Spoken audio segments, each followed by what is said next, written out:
So far, we have looked at recommendations for pre-exposure and post-exposure prophylaxis. Now, given an HIV patient case, evaluate and manage common drug-drug interactions. So when it comes to the pharmacokinetic boosters, we have Cobicistat and ritonavir. Cobicistat is actually not an HIV drug, so it has no activity against HIV. Ritonavir itself is a HIV protease inhibitor.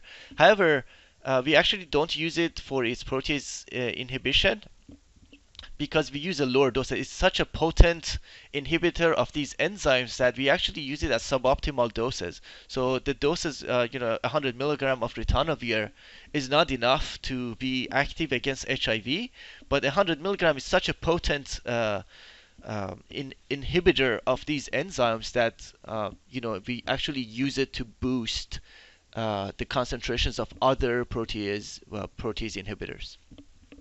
So you can see there are some differences between the two.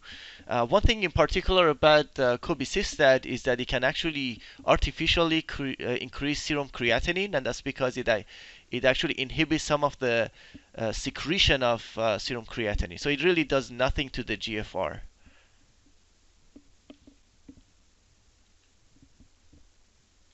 So, obviously integrase strand transfer inhibitors are primarily the first line agents that we use for treatment of HIV. So currently we have 4 on the market: raltegravir, dolutegravir, elvitegravir, and bictegravir.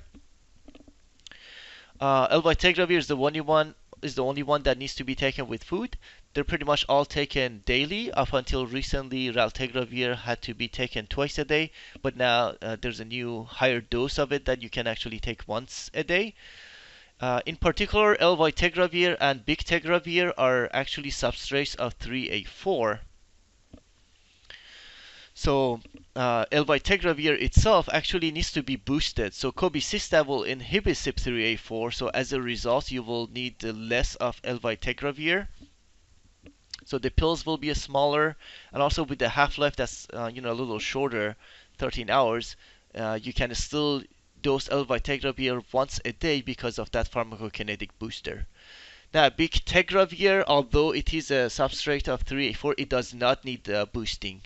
So, you need smaller doses of bictegravir, so 50 milligrams. So also the pill is smaller than elvitegravir. So that's another reason that boosting was not needed for bictegravir, because for 50 milligram the pill was small enough, whereas elvitegravir, even with a booster, you still need 150 milligrams. So if you didn't have that booster, you would probably need several times 150 milligram.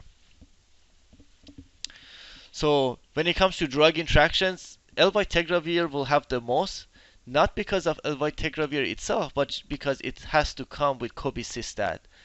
So cobicistat will cause a lot of drug interactions, whereas the rest of them don't have a pharmacokinetic booster. One thing that bictegravir and dolutegravir have in common is that they both inhibit OCT2, and one thing that's important is metformin is actually a substrate of OCT2. So OCT2 is it's actually its function is to actually secrete metformin. So because they inhibit, you will see metformin levels increased. So that would be a significant drug interaction, because you will see a lot of diabetic patients on metformin. Bictegravir also inhibits MATE1.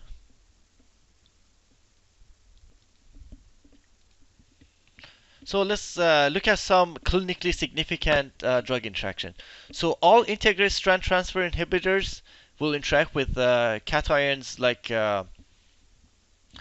antacids. So any polyvalent cation containing like aluminum or calcium, they will actually bind to integrase inhibitors and will prevent their absorption.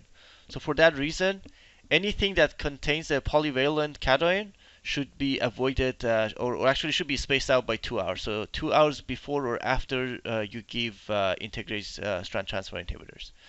So all 4 of them will interact with antacids, or not just antacids, anything that has. So if you were giving calcium pills, or anything that has a polyvalent cation.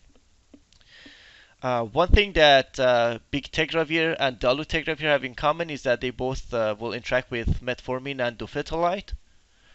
So, so when it says avoid, when I say avoid, I actually mean contraindicated. So dofetilide is actually contraindicated with bictegravir and dolutegravir. Metformin is not a contraindication, so you just adjust the dose.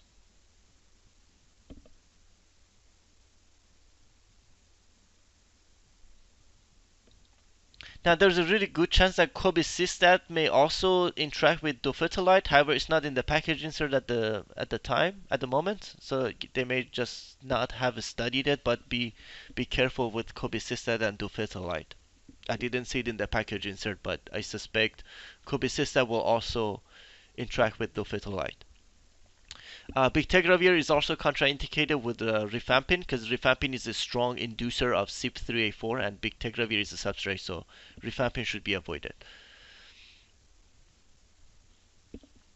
With elvitegravir, it's recommended to avoid anything that's a substrate of CYP3A4, like these statins are actually substrates of CYP3A4, and because cobicistat is a strong inhibitor, it's actually contraindicated to use these two. It is okay to use atorvastatin.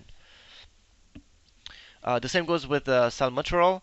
And then rifampin, of course, is a strong inducer of CYP3A4. That actually, because you actually need a pharmacokinetic booster for elvitegravir, so cobicistat is a strong inhibitor of CYP3A4, and rifampin is a strong inducer. So you should it's actually contraindicated to use rifampin because it will mess up elvitegravir levels. The same with some of the anticonvulsants like phenytoin. They're also inducers, so pretty much most inducers of CYP3A4 should not be used with elvitegravir because it needs help from a pharmacokinetic booster. And then, of course, because of cobicistat, patients use caution with hormonal contraceptives because cobicistat can inhibit and cause failure of hormonal contraceptives.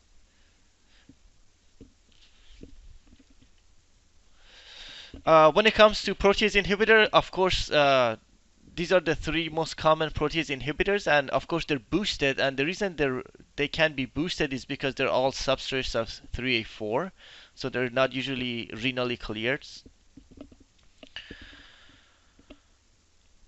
And for non-nukes, so efavirenz and rilpivirine are the two common ones that you use.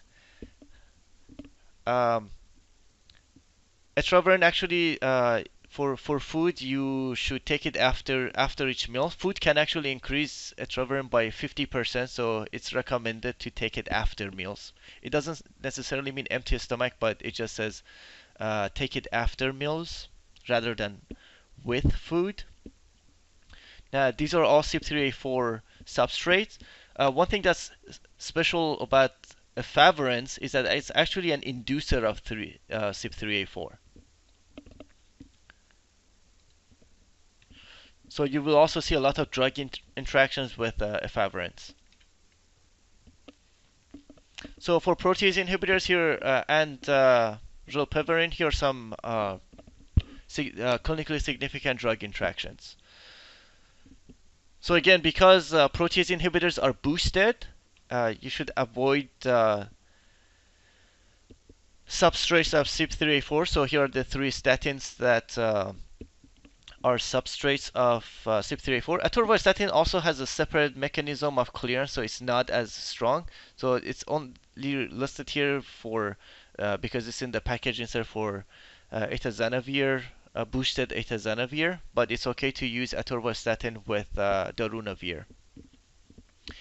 There are also hepatitis C protease inhibitors that are also substrates of CYP3A4, so they should be avoided because these are boosted and the boosting will affect the levels of hep C drugs. And the same can be said about salmeterol. Now, itazanavir and rilpivirine both need an acidic environment for absorption. So with itazanavir and with rilpivirine, it's you should actually avoid proton pump inhibitors because they need the acidic environment.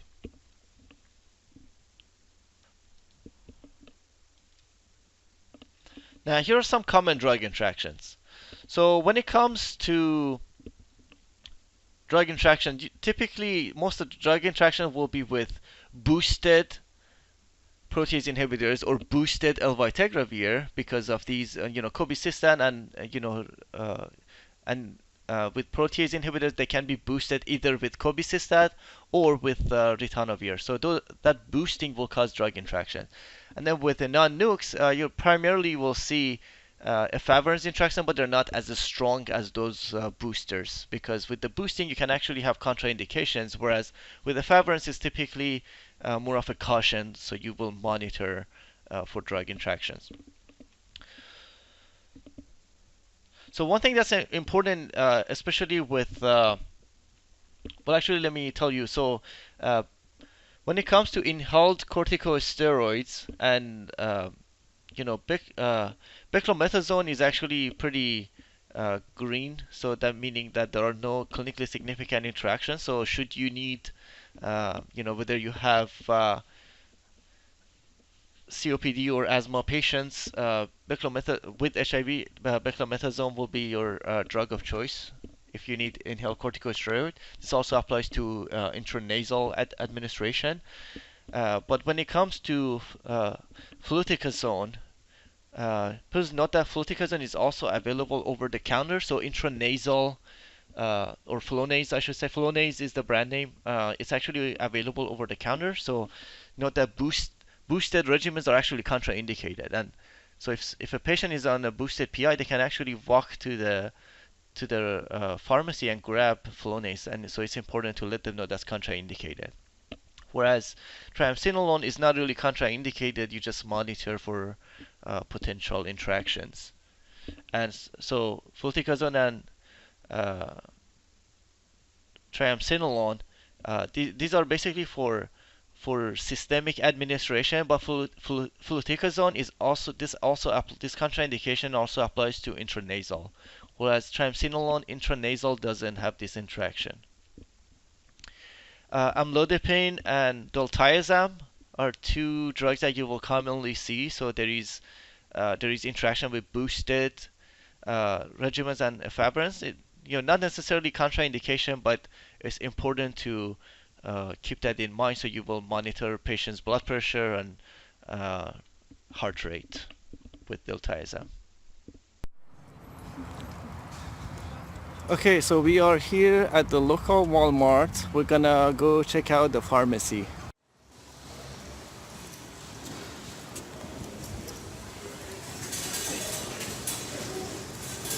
You know where the pharmacy is?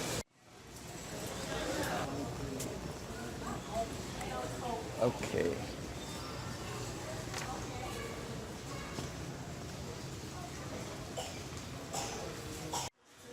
Okay, so I'm looking for over-the-counter allergy relief.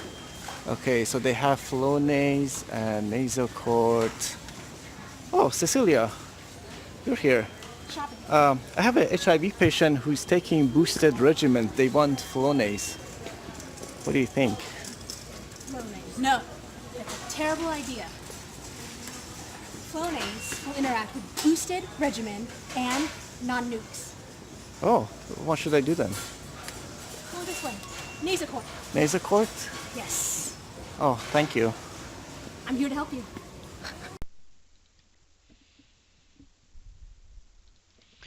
When it comes to hormonal contraceptives, CYP3A4 has a role. So both efavirenz and ritonavir can affect the levels of progestins. So because of that, it is recommended to use additional contraceptive methods when the patient is actually taking efavirenz or boosted regimens.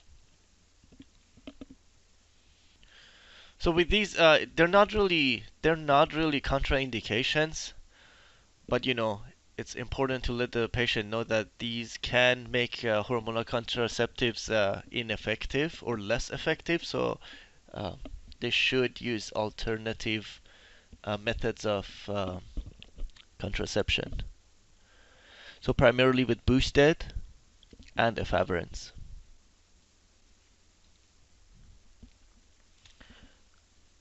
Methadone is something that's encountered frequently in HIV population.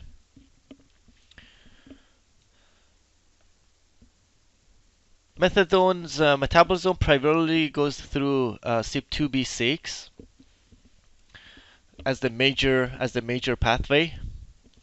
So there is drug interaction with. One thing to note is that Cobicistat doesn't affect 2B6. So because of that, there's no interaction with Cobicistat. Whereas boosted PIs and even non-nukes efavirenz, not as much with the rilpivirine, but efavirenz and the boosted regimens can affect methadone levels. So these are not contraindication, but it's important to monitor the patients who are on methadone for withdrawal syndromes. And should they have those symptoms, then a methadone dose will be increased.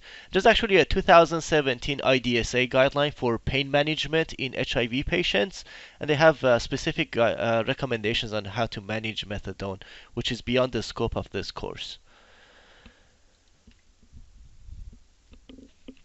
So as I mentioned before with statins, basically the three statins that go through CYP3A4 are listed here, but atorvastatin in particular doesn't primarily depend on 3A4. So, historically, atorvastatin was considered a drug interaction with anything that affected 3A4, but nowadays we have data that atorvastatin is not as much affected. So, the only exception is that with atazanavir, atorvastatin is actually contraindicated, but with with darunavir, for example, they just recommend the maximum dose, but it's okay to use atorvastatin with darunavir.